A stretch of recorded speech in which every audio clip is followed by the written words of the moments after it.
Pitágoras, eu não tenho nenhuma prova arqueológica dele. Os fragmentos que tem dos famosos ensinos dele são fragmentos datados de centenas de séculos depois da suposta existência dele. Tá certo? E a gente não sabe nada versus nada do ponto de vista arqueológico ou historiográfico que comprove o Pitágoras. Já Jesus? Jesus não. Mas acho que Jesus é inevitável. Acho que todo mundo sabe da existência. A questão... Hoje. Santo Sudário, tem várias questões que... Se fosse um tempo atrás, ninguém saberia também. Ah, é?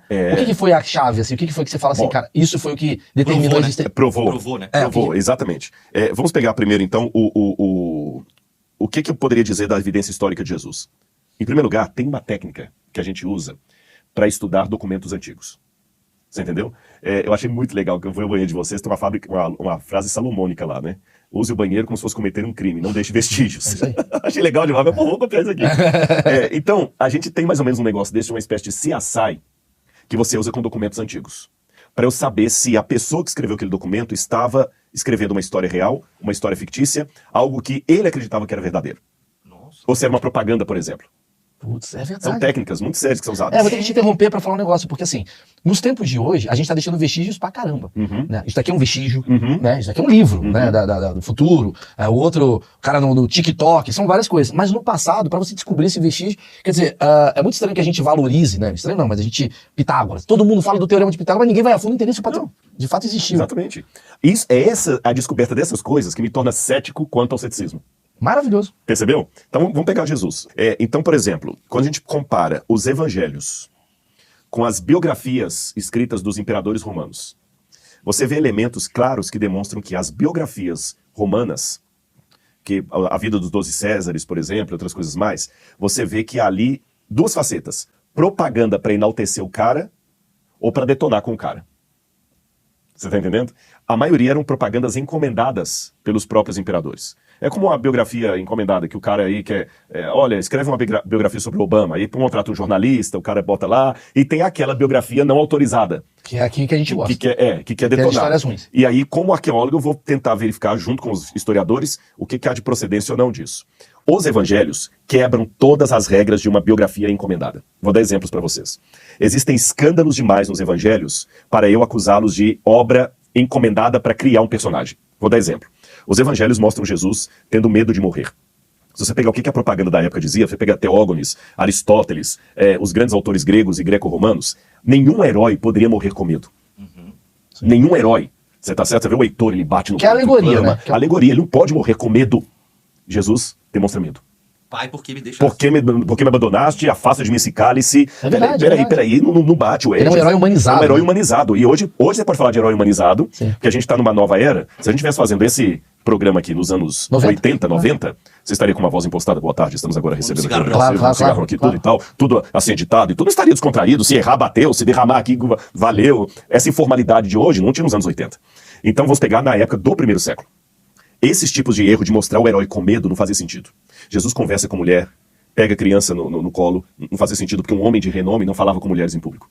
O próprio Sócrates, quando está ali para tomar cicuta no Fédon, quando conta a morte de Sócrates ali, por envenenamento, ele manda tirar as mulheres da sala. Ele não aceitava mulheres entre ele. Você vê Jesus com Maria Madalena entre o grupo. E a própria Bíblia tem alguns momentos, pelo que eu me lembro, que descontava os homens e falava fora mulheres e crianças. Exatamente. Ou seja, a vida de Jesus quebra todos os paradigmas de um herói criado. Então, peraí, então uma coisa estranha nisso aí. Segundo, quando você pega... o meu primeiro doutorado foi sobre o Evangelho de Lucas. Eu trabalhei o texto grego de Lucas para descobrir uma fala de Jesus ali na hora da cruz. Minha tese toda foi sobre uma questão de vírgula. 600 páginas sobre uma vírgula, mas tudo bem. Esse é o doutorado. Mas a gente descobre, ao fazer o doutorado, coisas que não são o que você está buscando, mas você vai... Porque você tem que ler tudo sobre aquele assunto ali, só pegando coisa de periferia. E sabe o que eu descobri? O Evangelho de Lucas foi uma peça jurídica, provavelmente, foi uma peça jurídica escrita para a defesa do apóstolo Paulo em Roma, dividida em duas partes, o livro de Lucas e de Atos. E toda forma de descrever segue os critérios jurídicos de uma peça jurídica, como era na legislação romana. Uma defesa? Uma defesa. Então Lucas, tanto é que teve William Ramsay foi o maior especialista em história romana da Inglaterra. E ele era cético. E ele já estava de saco cheio de ouvir pessoas defendendo Bíblia. Ele falou, quer dizer, eu vou provar que esse negócio aqui é balela. Ele pegou um sabático e viajou por toda a Ásia Menor com um objetivo. Sabático, para quem não sabe, na academia você tira Europa, Estados Unidos, Brasil não tem isso. Sim. Você tira um ano para ficar pesquisando e tudo mais, e tendo seu salário depositado ali, mais um extra para fazer as pesquisas.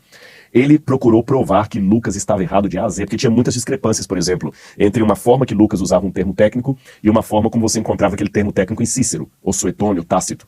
E depois de um ano investigando, William Ramsay descobriu que Lucas não cometeu um erro sequer. E quando ele percebia os achados arqueológicos de inscrições, estelas, documentos, ele percebeu que onde havia discrepância entre Lucas e Tácito, por exemplo, Lucas é que estava certo. Ou seja, o Lucas foi escrito para ser uma peça jurídica, documentada, analisada, sabe, CSI. Zero informal. Zero informal. Então você vê que é um negócio corrente. Porque tinha algo então muito forte. Outro elemento, existem pequenas contradições nos evangelhos. Eu vou voltar nessa do Lucas. Tá. Esse elemento corrobora uma tese da... Qual tese que você quer corroborar com isso? Tipo assim, que Jesus de fato era um ser... E que fez as coisas que fez. Porque são duas coisas que eu tenho que provar aqui. Primeiro, que Jesus existiu. Ok, já sabemos. Isso é beleza. E segundo, que ele era aquilo que falou. E por isso os textos mais jurídicos... Jurídicos, exatamente, são uma evidência disso. Entendi. Porque Tiradentes existiu. Entendi. Mas aquele Tiradentes do quadro, vestido de branco, com cabelo grande, a barba aqui, aquele Tiradentes não existiu. Interpretação Em alemão eles têm até uma diferença. Eles falam em alemão Historier e Geschichter. Não tem tradução para Geschichte em português. Historisch foi aquele que existiu mesmo, histórico. Sim. E o Geschichte é um historial, uma coisa assim. Uma caricatura, um romanceamento. É o Tiradentes do quadro lá, que o cara pintou para parecer Jesus. Aquela coisa. Embora Jesus tenha várias formas, não sei o quê, quando você estuda, como é o seu caso... O Jesus do Evangelho é histórico. É histórico. É histórico. Então estou mostrando algumas evidências aqui. As contradições dos evangelhos. Tem mesmo. Tem um evangelho que fala que Jesus estava entrando em Jericó quando ele curou o cego. Aí o outro evangelista fala que ele estava saindo de Jericó. Peraí, estava entrando, estava saindo. O Rodrigo teve uma diarreia quando ele começou o podcast, quando ele terminou o podcast. Sim. Aí você vai para o mundo jurídico, tem uma coisa interessante. E se tiver advogado assistindo a gente, ou jurista, ele vai concordar com o que eu tô falando, pode até deixar nos comentários aí. Se 2 ou 3 testemunhas contam a mesma coisa, sem errar uma vírgula, o promotor fala assim, elas foram orientadas. Elas não estão sendo espontâneas. Tá. Porque o espontâneo é você equivocar num detalhe que vai diferir de outra testemunha ocular. Ainda mais um livro escrito por tanta gente. Exatamente, anos, né? Exatamente. Então você tem que ter pequenas discrepâncias na periferia e você tem que ter congruência no elemento central. Claro. Aí eu sei que o depoimento é verdadeiro. Senão tá combinado entre as partes. Exatamente. Você mesmo falou que, olha, eu tive aqui um dos primeiros achismos aqui, eu entrevistei o padre, como é que era o nome do padre, tudo e tal. Esse lapso de memória... É humano e natural. Humano. Você tá entendendo? E aí pode ser que alguém que trabalha aqui vai falar assim, não, olha, teve um padre que veio aqui, acho que foi já na metade dos achismos. Essa contradição foi no começo das primeiras gravações, ou já foi mais à frente, isso é legal. Demonstra que é espontâneo. Sim. Então os evangelhos são espontâneos. Então quando eu olho só o texto dos evangelhos, ele já tem muitos elementos que mostram que são historicidade mesmo.